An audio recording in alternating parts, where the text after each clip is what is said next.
Hi friends, welcome to my channel. तो जिस तरह हिस्ट्री का एशियंट हिस्ट्री का जो चल रहा था प्रैक्टिस सेट, तो उसको कंटिन्यू करते हुए आज हड़प्पा सभ्यता को हम पढ़ते हैं।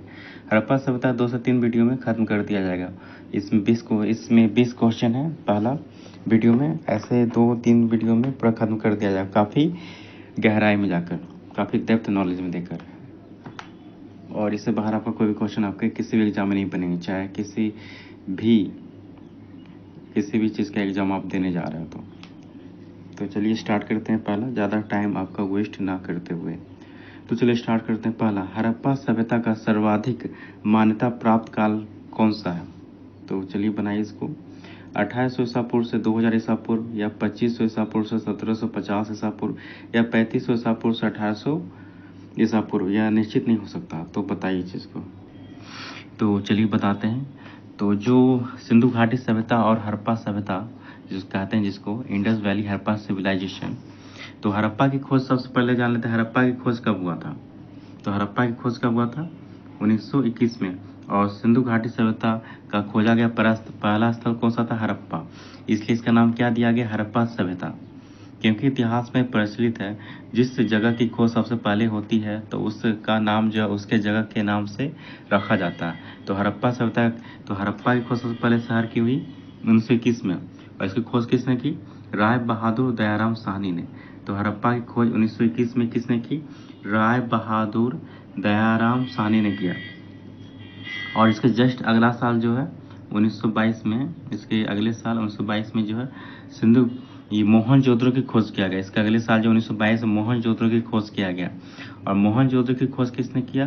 राखल दास बनर्जी ने किया। तो किसने किया? राखल दास बनर्जी ने। और आपसे ये पूछा जाए कि सिंधु घाटी सभ्यता का जो सिंधु घाटी सभ्यता की खुदाई किसके नेतृत्व में किया गया था? मतलब सिंधु घाटी सभ्यता का जो खुदाई है किसके नेतृत्व में किया गया था? तो वो कौन था? Sir John Marshall. Sir John Marshall. Sir John Marshall. तो वो कौन थे? तो वो कौन थे? सर जॉन मार्शल थे। इन्हीं के नेतृत्व में जो हड़प्पा सभ्यता की खुदाई का काम शुरू किया गया था, मतलब नेतृत्व किया गया था, खुदाई करता का नेतृत्व। तो 1921 में हड़प्पा की खोज किया गया, 1922 में मोहनजोदड़ो की खोज किया गया। तो हमसे क्या पूछा गया यहाँ पे? इसको मिटा लेते हैं पहले।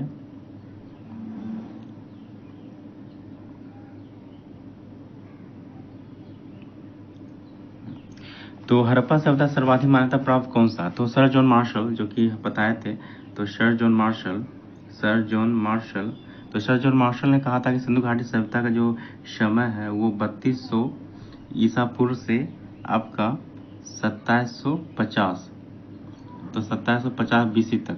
तो सर जॉन मार्शल ने कहा था कि सिंधु घाटी सभ्यता का जो समय है वो 3200 ईसा पूर्व से 2750 ईसा पूर्व समय को माना। तो सर जॉन मार्शल ने, इन्होंने कहा इतना सिंधु घाटी सभ्यता का उस समय, क्योंकि उसमें कोई लिखित साक्ष्य था नहीं, तो इन्होंने अपने मन से रख दिया। तो उसके बाद फिर बहुत बात जो है, एक कार्बन 14 आप पद्धति सुने होंगे, कार्बन 14, जिससे कि जीवाश्मों की आयु ज्ञात की जाती है। जब इससे आयु प्राप्त पता किया गया इसके स्थलों का, तो पता चला कि ये स्थल जो है लगभग आपका कितना, 2300 से 1750, तो लगभग 2300 से 1750। और मतलब कार्बन 14 की पद्धति से जब निकाला गया तो 2300 ईसा पूर्व से 1750 समय मतलब आया। कितना साल पुराना सिंधु घाटी सभ्यता का समय था।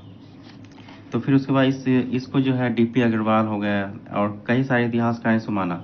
और जो सर्वाधिक जो लोगों ने माना कि मतलब कितना समय काल रहा होगा, तो वो जो समय था वो सर्वाधिक जो सभी ने माना, तो वो आपका, एक सेकेंड इसको मिटा लेते हैं। तो सर्वाधिक जो माना सभी ने कि सारे इतिहास इस बात पे सहमत थे कि इतना समय इनका रहा होगा। तो 2500 से 1750 ईसा पूर्व, 2500 से 1750 ईसा पूर्व को दिया समय को माना बहुत सारे इतिहासकार ने, जो कि सहमत हुए इस चीज़ से कि हाँ इतना सिंधु घाटी सभ्यता का समय था। तो 2500 ईसा पूर्व से 1750 ईसा पूर्व के दिए गए समय को माना। तो इसका आंसर हमारा क्या हो जाएगा पहला का? Option number B. तो 2500 ईसा पूर्व से 1750 ईसा पूर्व दिया गया समय को माना। तो आते हैं दूसरे क्वेश्चन की तरफ। तो सिंधु घाटी की सभ्यता निम्नलिखित में से किस सभ्यता के समकालीन नहीं थी? मिस्र की सभ्यता, कि मेसोपोटामिया की सभ्यता, या चीन की सभ्यता, या ग्रीक की सभ्यता? तो पहले हम इसको समझ लेते हैं। तो सिंधु घाटी सभ्यता निम्नलिखित में से किस सभ्यता के समकालीन नहीं थी? तो सिंधु घाटी सभ्यता से थोड़ा सा हम जब आगे जाएंगे तो हमें क्या मिलेगा? मेसोपोटामिया सभ्यता। सिंधु घाटी सभ्यता थोड़ा सा हम आगे जाएंगे तो हमें क्या मिलेगा? मेसोपोटामिया सभ्यता। उससे थोड़ा आगे अफ्रीका जब जाएंगे, अफ्रीका, तो अफ्रीका में कौन सी सभ्यता हमें देखने मिलती है? तो अफ्रीका हमें मिस्र की सभ्यता देखने को मिलती है। अफ्रीका हमें मिस्र की सभ्यता देखने को मिलती है, और चीन की सभ्यता भी उसके समकालीन ही थी। तो ये तीन सभ्यता, जो मिस्र की सभ्यता, मेसोपोटामिया की सभ्यता, तो ये एक क्वेश्चन बनता है आपका। तो मेसोपोटामिया जो सभ्यता जो थी, जो कि इराक में थी, मेसोपोटामिया सभ्यता कहाँ थी आपकी? इराक में थी। तो मेसोपोटामिया सभ्यता भी कहाँ थी? इराक में थी। ठीक है। और इस सभ्यता के अंदर ही, मतलब एक सुमेरियन सभ्यता था, इस सभ्यता के अंदर ही सुमेरियन सभ्यता था। इस सभ्यता के अंदर ही कौन सी सभ्यता थी? सुमेरियन सभ्यता था। तो बहुत सारे विदेशी इतिहासकार कहते थे कि सिंधु घाटी सभ्यता का जो निर्माण है तो किसने किया? सुमेरियन सुमेरियन सभ्यता लोगों ने किया। तो सुमेरियन सभ्यता के लोगों ने किया, ये विदेशी इतिहासकार का मानना है। लेकिन जो भारतीय इतिहासकार है वो इस बात से सहमत नहीं प्रतीत होते हैं। हालांकि बात दूसरी है। आपसे सवाल क्या पूछा गया है कि सिंधु घाटी सभ्यता निम्नलिखित में से किस सभ्यता समकालीन नहीं थी? तो मिस्र की सभ्यता समकालीन थी, मेसोपोटामिया सभ्यता के समकालीन थी, चीन की सभ्यता के समकालीन थी, लेकिन आपकी ग्रीक सभ्यता के समकालीन नहीं थी सिंधु घाटी सभ्यता। तो आपका इसका आंसर क्या हो जाएगा? Option number D. तो सिंधु घाटी सभ्यता आपकी जो थी ग्रीक सभ्यता के समकालीन नहीं थी। तो दूसरा का आंसर आपका क्या हो जाएगा? Option number D. अब आते हैं क्वेश्चन नंबर 3 की तरफ। सिंधु घाटी की सभ्यता कहाँ तक विस्तृत थी? पंजाब, दिल्ली, जम्मू कश्मीर, राजस्थान, बिहार, बंगाल, उड़ीसा, पंजाब, राजस्थान, गुजरात, उड़ीसा, बंगाल, और पंजाब, राजस्थान, गुजरात, उत्तर प्रदेश, हरियाणा, सिंध और बलूचिस्तान।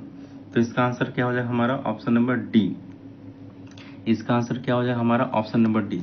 तो पंजाब में, राजस्थान में, गुजरात में, उत्तर प्रदेश में, हरियाणा में, सिंध और बलूचिस्तान, ये सारे क्षेत्रों में जो है सिंधु घाटी सभ्यता स्थल पाया गया था। अगर आपसे ये पूछा जाए कि सिंधु घाटी सभ्यता का स्थल जो है कितने देशों से प्राप्त किया गया, तो सिंधु घाटी सभ्यता का जो स्थल है वह कितने देशों से प्राप्त किया गया? तो वो 3 देशों से प्राप्त किया गया। एक भारत से प्राप्त किया गया, इंडिया से, पाकिस्तान से, और आपका अफगानिस्तान से। इंडिया से, पाकिस्तान से, अफगानिस्तान से जो सिंधु घाटी सभ्यता का स्थल प्राप्त किए गए। तो स्वतंत्रता के बाद भारत टोटल जो है 1600 सिंधु घाटी सभ्यता के स्थल खोजे गए, जिनमें से सर्वाधिक जो है 971 स्थल जो है भारत से प्राप्त हुए। तो ये भी पूछा जा सकता है कि सिंधु घाटी सभ्यता का सर्वाधिक स्थल जो है किस देश में है, किस देश से प्राप्त हुए हैं? तो वो भारत से प्राप्त हुए हैं। और दूसरे नंबर पे आता है पाकिस्तान और अफगानिस्तान में। याद रखिए कि अफगानिस्तान से मात्र 2 ही सिंधु घाटी सभ्यता के स्थल प्राप्त हुए हैं। तो वो कौन कौन था? तो वो आपका सुरतगोई, आपका कौन कौन सा? सुरतगोई और मुंडिकाक, सुरतगोई और मुंडिकाक। तो अफगानिस्तान से मात्र 2 ही स्थल प्राप्त हुए हैं, एक सुरतगोई और दूसरा मुंडिकाक। तो अफगानिस्तान से मात्र 2 ही स्थल प्राप्त हुए हैं, एक सुरतगोई और मुंडिकाक। ये काफ़ी इंपॉर्टेंट है। और आपके आते हैं क्वेश्चन नंबर 4 की तरफ। तो सिंधु घाटी की सभ्यता में घोड़े के अवशेष कहाँ मिले हैं? तो घोड़े के अवशेष कहाँ मिले हैं आपके? तो बताइए। तो घोड़े के जो अवशेष मिले वो कहाँ से मिले आपके? सुरकोटरा से मिले। कहाँ से मिले आपके? सुरकोटरा से मिले। तो घोड़े के अवशेष आपको कहाँ मिले? सुरकोटरा से। ये पूछा जाए सुरकोटरा जो है ये किस नदी के किनारे स्थित था? तो ये था सरस्वती नदी के किनारे स्थित था। तो ये किस नदी किनारे स्थित था? सरस्वती नदी के किनारे स्थित था। किस नदी के किनारे स्थित था? तो ये सरस्वती नदी के किनारे स्थित था। लेकिन सरस्वती नदी अब तो विलुप्त हो चुकी है। और ये भी पूछा जा सकता है आपसे कि सबसे प्राचीन नदी कौन सी थी, सबसे पुरानी नदी, जो कि सिंधु नदी से भी पुरानी नदी थी, तो वो थी सरस्वती नदी। और इसको सबसे पवित्र नदी की संज्ञा दिया गया है सरस्वती नदी को। और सुरकोटरा किस नदी के किनारे स्थित था? सरस्वती नदी के किनारे स्थित था। और ये पूछा जा सकता है कि सुरकोटरा से क्या क्या प्राप्त हुए? तो यहाँ से घोड़े के हड्डी के अवशेष प्राप्त हुए हैं, तराजू प्राप्त हुआ है, कलश सावधान प्राप्त हुआ है, और बंदरगाह प्राप्त हुआ है, और अस्थियां प्राप्त हुए सुरकोटरा से। जो कि काफ़ी महत्वपूर्ण है। तो सूर्यकोटरा से क्या क्या प्राप्त हुए हैं? घोड़े के हड्डी के अवशेष प्राप्त हुए हैं, तराजू प्राप्त हुए हैं, कलश सावधान प्राप्त हुए हैं, बंदरगाह प्राप्त हुए हैं और अस्थियां प्राप्त हुए हैं यहाँ से। और ये आपका बनावली, ये आपका बनावली जो है ये भी आपका जो सरस्वती नदी के किनारे स्थित है। आपका जो बनावली है ये भी आपका कहाँ? सरस्वती नदी के किनारे स्थित है। बनावली जो है आपका ये हिसार हरियाणा में, बनावली जो हिसार हरियाणा है। और सूर्यकोटरा कहाँ पे आपका स्थित है? तो सूर्यकोटरा आपका कच्छ जो कि गुजरात में है। तो सूर्यकोटरा कहाँ पे? कच्छ गुजरात में स्थित है। अब आते हैं क्वेश्चन नंबर 5 की तरफ। सिंधु घाटी स्थल कालीबंगन किस प्रदेश में स्थित है? तो कालीबंगा कहाँ स्थित है आपका?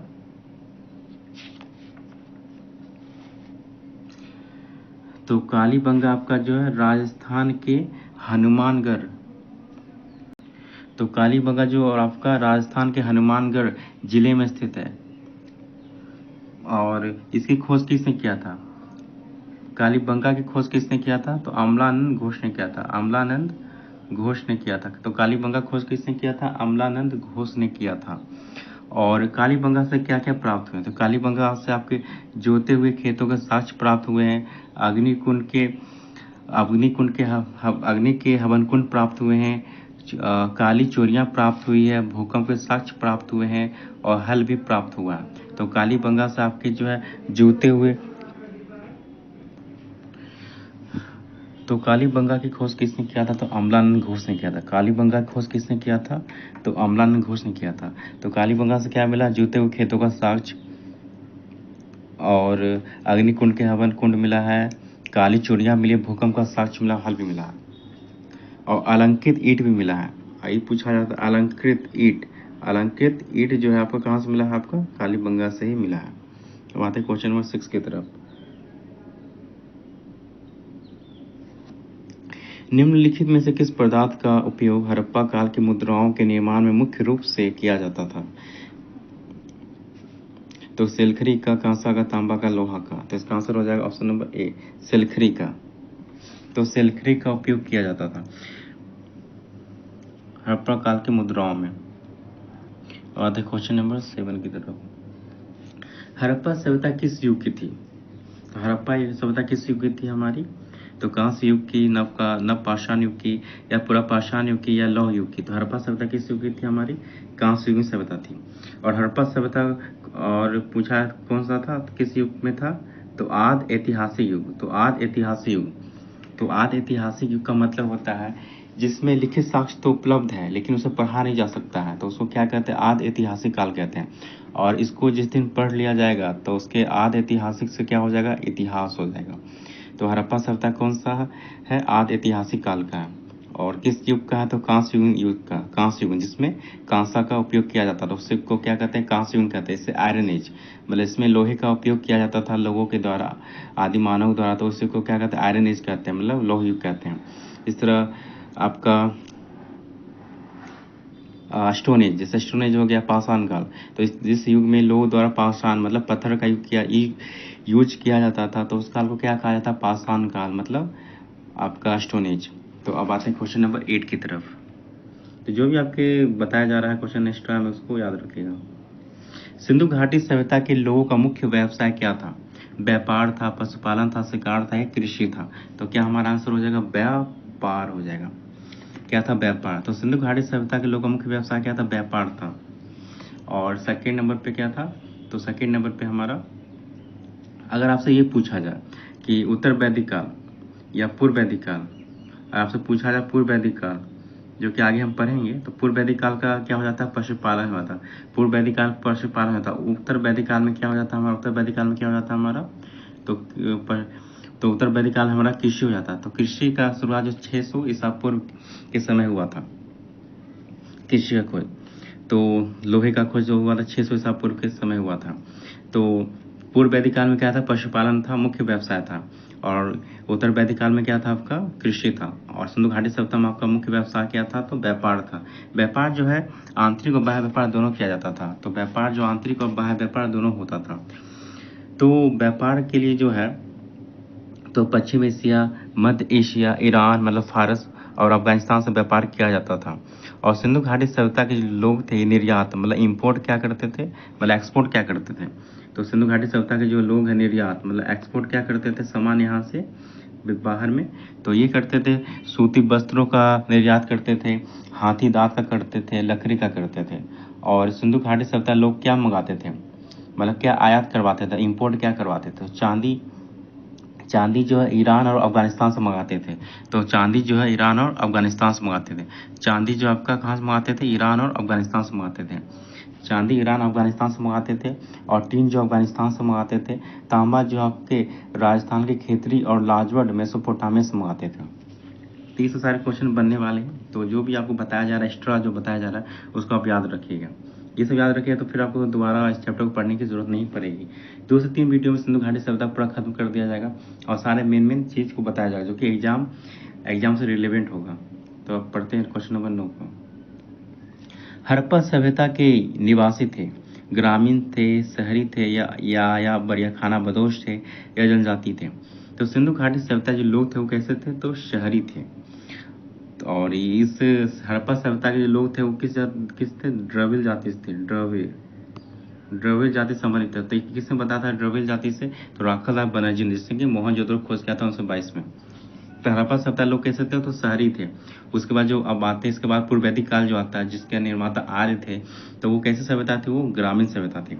और हड़प्पा सभ्यता कैसी सभ्यता थी, शहरी सभ्यता थी। अब क्वेश्चन नंबर 10 की तरफ। तो सिंधु सभ्यता घर किससे बनाए जाते थे, ईंट से, बांस से या पत्थर से या लकड़ी से। तो सिंधु सभ्यता घर किससे बनाए जाते थे आपके, तो ईंट से। तो सिंधु घाटी सभ्यता के घर किससे बनाया जाता है, ईंट से बनाए जाते थे। और यहाँ पे और सिंधु घाटी सभ्यता में कच्ची ईंटें, पक्की ईंटें दोनों प्राप्त हुई है। और ईंटों का जो अनुपात था सिंधु घाटी सभ्यता में क्या था, 4:2:1 था। तो ईंटों का अनुपात क्या था, 4:2:1 था। तो 4 इसकी क्या था, 4 इसकी मोटाई थी, 4 इसकी क्या था, लंबाई थी, 4 इसकी लंबाई थी। और 2 जो थी इसकी चौड़ाई था और एक जो था इसकी मोटाई था। तो 4 इसकी लंबाई था, 2 इसकी चौड़ाई था और 1 इसकी मोटाई थी।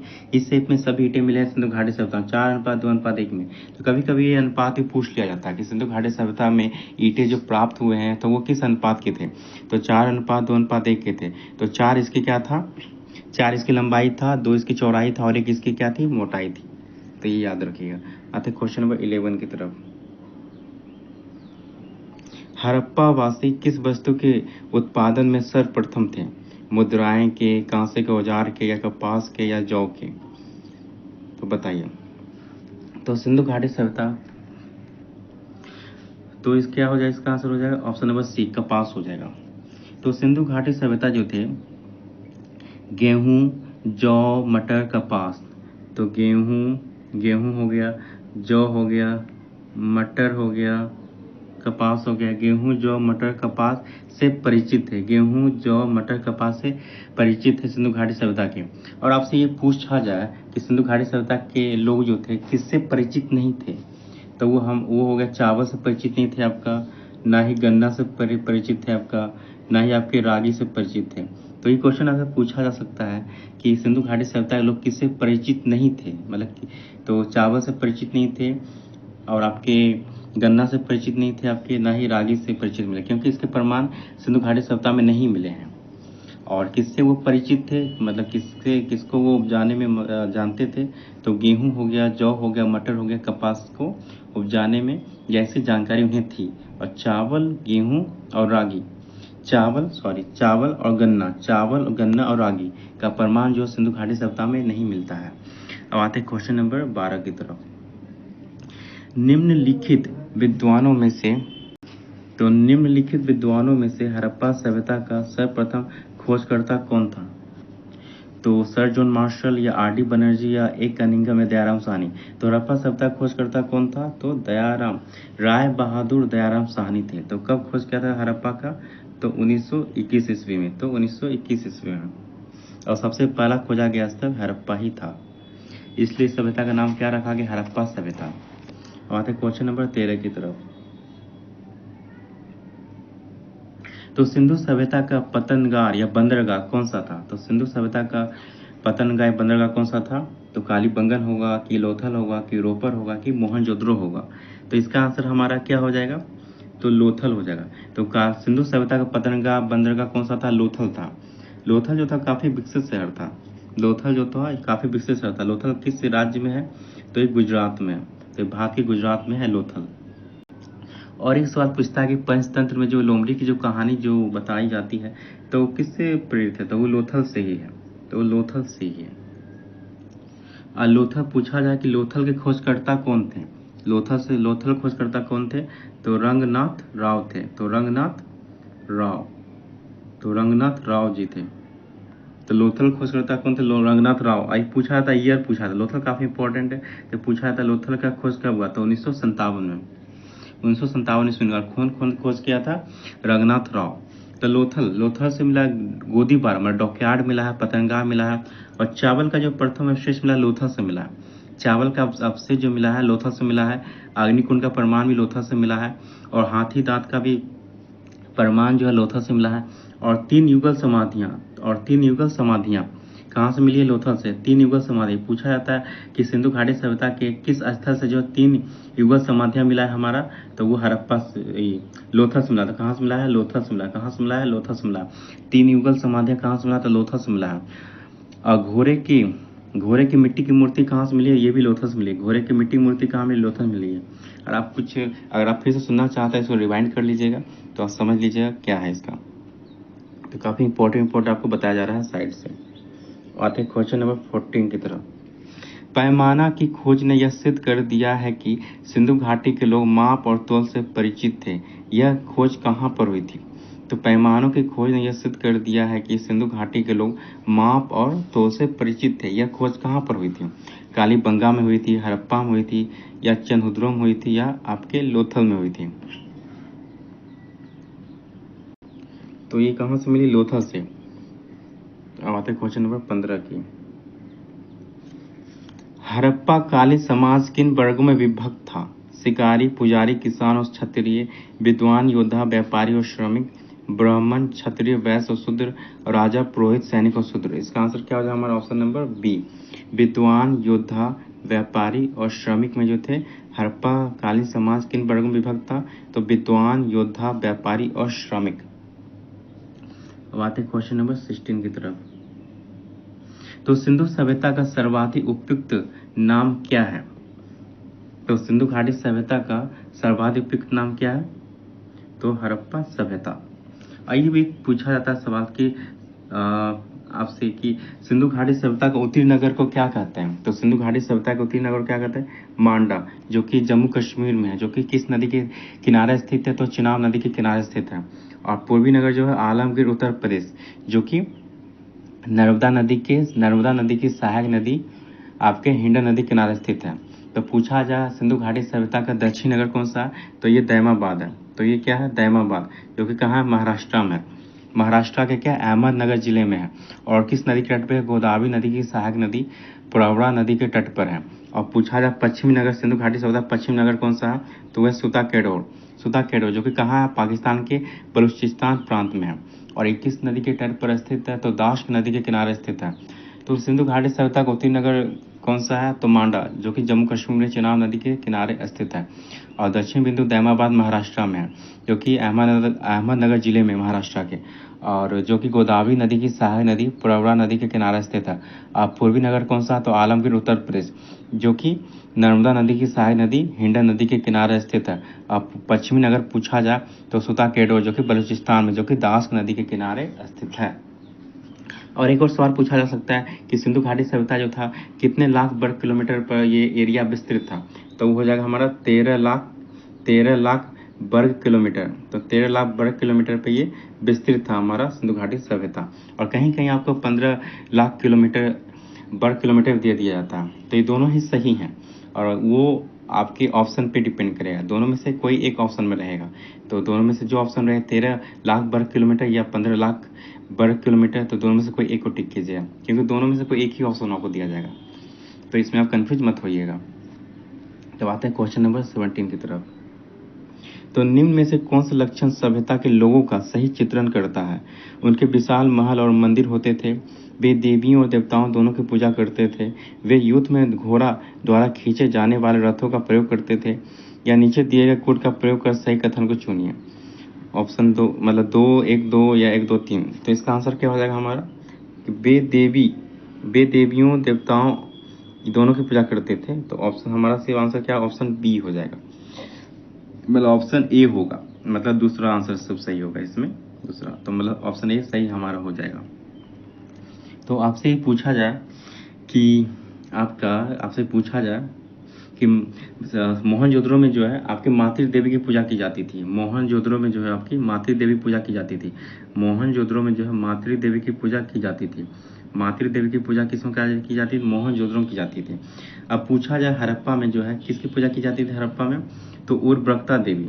तो हड़प्पा में जो है उर्वरकता देवी जो कि एक स्त्री के गर्भ से पौधे के निकलने का चित्र, मतलब एक स्त्री के गर्भ से पौधे के निकलने का चित्र की पूजा किया जाता था हड़प्पा में। और हड़प्पा मतलब सिंधु घाटी सभ्यता जो लोग थे ये यहाँ से जो एक मुहर से प्रमुख जो है आदि शिव, मतलब पशुपतिनाथ का प्रमाण मिला है। आदि शिव मतलब पशुपतिनाथ का प्रमाण मिला है। और सिंधु घाटी सभ्यता के जो लोग थे नाग पूजा, लिंग योनि पूजा हो गया, स्वास्तिक चिन्ह आदि का भी प्रमाण जो सिंधु घाटी सभ्यता से मिला है। और एक और इम्पोर्टेंट आपका कि अग्निकुंड का प्रमाण आपका कहाँ से मिला है, तो आपका ये लोथल और कालीबंगा दोनों जगह से मिला है। तो अग्निकुंड का प्रमाण जो आपको कहाँ से मिला, तो लोथल और कालीबंगा दोनों जगह से मिला है। और वृक्ष एवं पशु दोनों का पूजा किया जाता है। वृक्ष एवं पशु दोनों का ही प्रमाण मिला है। वृक्ष एवं पशु का भी पूजा का प्रमाण मिलता है सिंधु घाटी सभ्यता में। अब आते हैं क्वेश्चन नंबर 18 की तरफ। हड़प्पा सभ्यता की खोज किस वर्ष में हुई थी, 1935 में हुई थी, 1942 में हुई थी, या 1901 में, या 1921 में। ये हमने पहले ही डिस्कस कर चुका है कि हड़प्पा खोज 1921 में हुआ था। किसने किया था, राय बहादुर दयाराम साहनी जी ने किया था। और किसके नेतृत्व में किया था, खुदाई का काम किया था, तो सर जॉन मार्शल के नेतृत्व में किया था। तो ये पहले ही पढ़ चुके हैं। अब आते हैं क्वेश्चन नंबर 19 की तरफ। हड़प्पा सभ्यता के बारे में कौन सी उक्ति सही है, उन्हें अश्वमेध का जानकारी थी, गाय उनके लिए पवित्र थी, उन्होंने पशुपति का सम्मान करना आरंभ किया, उनकी संस्कृति सामान्यतः अस्थिर नहीं थी। तो उन्होंने पशुपति का सम्मान करना आरंभ किया, तो ये हमारा आंसर सही हो जाएगा। उन्होंने पशुपति का सम्मान करना आरंभ किया था, ये सही है। अब आते हैं क्वेश्चन नंबर 20 की तरफ। हड़प्पा के लोगों की सामाजिक पद्धति कैसी थी, उचित समतावादी थी, या दास श्रमिक आधारित थी, या वर्ण आधारित थी, या जाति आधारित थी। तो हमारा आंसर क्या हो जाएगा, उचित समतावादी। तो यहाँ की जो लोगों की जो पद्धति थी कैसी थी, उचित समतावादी। और एक और सवाल यहाँ पूछा जा सकता है सिंधु घाटी सभ्यता से कि आपका सिंधु घाटी सभ्यता से थोड़ा इंपॉर्टेंट हम कुछ डिस्कस कर लेते हैं, थोड़ा सा एक फोल्डर बना लेते हैं। तो सिंधु घाटी सभ्यता से कुछ इंपॉर्टेंट चीज़ें थोड़ा सा डिस्कस कर लेते हैं। तो सिंधु घाटी सभ्यता अगर पूछा जाए आपसे कि सिंधु घाटी सभ्यता का सिंधु घाटी से भारत, तो उसने पूछा सिंधु घाटी सभ्यता का सबसे बड़ा स्थल कौन सा है, सिंधु घाटी सभ्यता का सबसे बड़ा स्थल कौन सा आपका भारत में। तो भारत में हो जाएगा आपका राखीगढ़ी। तो आपका कौन, राखीगढ़ी, ये कहाँ आपका, तो ये आपका हरियाणा, हिसार हरियाणा में। तो राखीगढ़ी जो है आपका भारत में सिंधु घाटी सभ्यता का सबसे बड़ा स्थल है। और ओवरऑल में पूछा जाएगा तो सबसे व्यवस्थित शहर कौन सा था, मोहनजोदड़ो, और सबसे बड़ा शहर भी मोहनजोदड़ो ही था। और एक पूछा एरिया वाइज सबसे बड़ा स्थल कौन सा था, एरिया वाइज सबसे बड़ा स्थल सिंधु घाटी सभ्यता का कौन सा था, तो वो था धौलावीरा। वो कौन सा, धौलावीरा। तो एरिया वाइज सबसे बड़ा स्थल कौन सा, धौलावीरा। और अगर पूछा जाए कि एरिया वाइज आपको एरिया वाइज का जिक्र नहीं करे, आपसे क्षेत्रफल के अनुसार जिक्र नहीं करे, और पूछा जाए सबसे व्यवस्थित शहर और सबसे बड़ा शहर कौन सा था, तो वो आपका कौन सा था, मोहनजोदड़ो। तो कौन सा शहर था, मोहनजोदड़ो। ठीक है, इसको याद रखेंगे। और यहाँ जो था सिंधु घाटी सभ्यता का, एक मिनट थोड़ा डिस्कस कर लेते हैं, थोड़ा सा इसको मिटा लेते हैं, एक सेकेंड, थोड़ा सा वेट करिए। तो ये पूछा सिंधु घाटी सभ्यता के जो सड़कें जो थी वो कैसे थी, सिंधु घाटी सभ्यता की जो सड़कें हुआ करती थी वो कैसी थी। तो यहाँ पे सड़कें जो मुख्य सड़क होती थी वह 10 मीटर चौड़ी होती थी। जो सड़कें जो होती थी, मुख्य सड़क जो होती थी सिंधु घाटी सभ्यता में, वो सड़कें कैसी 10 मीटर चौड़ी होती थी। और जो गली की सड़कें जो होती थी वो 3 से 4 मीटर चौड़ी होती थी, जो 3 से 4 मीटर चौड़ी होती थी। और सिंधु घाटी सभ्यता की सबसे बड़ी विशेषता जो थी ये नगर नियोजन व्यवस्था थी। और पहली व्यवस्था थी यह जो कि ग्रिड पद्धति पर आधारित थी। ग्रिड पद्धति का मतलब क्या होता है, तो ये पूछा जा सकता है। ग्रिड पद्धति पर आधारित थी, तो ये ग्रिड पद्धति क्या होता है। तो इसमें सड़कें एकदम सीधी होती थी और एक समकोण पे काटती थी और इसके बीच में घर बनाए जाते थे। और यह घर कैसा था, तो ये शतरंज नुमा आकार ले लेता था। इसी पूरी पद्धति को क्या कहा जाता है, ग्रिड पद्धति कहा जाता है। तो सड़क जो घर बनाया जाता है वो ग्रिड पद्धति पे आधारित थी। और सड़कें जो थी और जो इसके बीच में जो घर बनाए जाते थे वो एकदम शतरंज नुमा आकार ले लेता था। इसी पूरी पद्धति को क्या कहा था, ग्रिड पद्धति। तो यहाँ पे जो थी यहाँ पे व्यवस्था जो थी ग्रिड पद्धति पे आधारित थी। अब बात करते हैं थोड़ा सा और डिस्कस कर लेते हैं इम्पोर्टेंट। अगर आपसे ये पूछा जाए, कि सिंधु घाटी सभ्यता जो थी यह पूरब से पश्चिम जो था कितना किलोमीटर का था। पूरब से पश्चिम जो था 1600 किलोमीटर में फैला हुआ था। तो पूरब से पश्चिम जो था यह 1600 किलोमीटर फैला हुआ था। इसकी चौड़ाई कितनी, 1600 किलोमीटर। एक पूछा जाए उत्तर से दक्षिण, मतलब इसकी लंबाई कितनी थी, उत्तर से दक्षिण पूछा जाए आपसे, तो ये जो था 1400 किलोमीटर में फैला हुआ था सिंधु घाटी सभ्यता। पूर्व से पश्चिम पूछा जाए तो 1600 किलोमीटर फैला हुआ था और उत्तर से दक्षिण पूछा जाए तो कितना किलोमीटर, तो 1400 किलोमीटर में यह फैला हुआ था। तो ये पहला वीडियो था सिंधु घाटी सभ्यता का। ऐसे ही 2 से 3 वीडियो में जो पूरी सिंधु घाटी सभ्यता को समाप्त कर दिया जाएगा और जितने भी क्वेश्चन बन सकते हैं सिंधु घाटी सभ्यता से रिलेटेड वो सारे क्वेश्चन डिस्कस किया जाएगा। 2 से 3 वीडियो में जो है सिंधु घाटी सभ्यता पूरा कंप्लीट कर दिया जाएगा। और फिर इसके बाहर जो आपके किसी भी एग्जाम में, चाहे वो कोई भी एग्जाम हो, चाहे वो SSC का हो, चाहे आपका बिहार पुलिस का हो, चाहे आपका बिहार दरोगा का हो, चाहे BPSC का हो और यहाँ तक कि आपका UPSC का हो, तो यहाँ किसी भी एग्जाम में आप बैठिएगा तो सिंधु घाटी सभ्यता में जो है आपके ये 2-3 वीडियो जो आप देख लीजिएगा, इससे बाहर आपका एक भी सवाल नहीं पूछा जाएगा। आपके इसी से रिलेटेड आपका सारा सवाल आपका बन जाएगा। तो सारे क्वेश्चन को जो है, सारे क्वेश्चन जो बन सकते हैं और जो एक्स्ट्रा जो फैक्ट जो आपको बताया जा रहा है साइड से, उसको भी याद रखिएगा।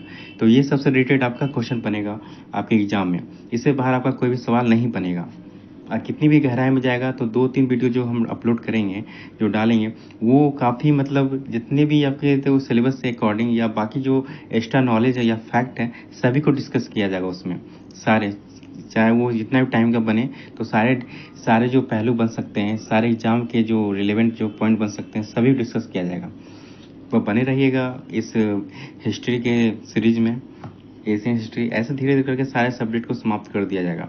अभी तो स्टार्टिंग है इसलिए थोड़ा थोड़ा करके यह वीडियो अपलोड किया जा रहा है। धीरे धीरे करके इसको बढ़ाया जाएगा, जैसा जैसा रिस्पॉन्स मिलता चलेगा उस तरह से बढ़ाया जाएगा। तो चलिए दोस्तों, इस वीडियो को पूरा देखने के लिए बहुत बहुत धन्यवाद। Thank you.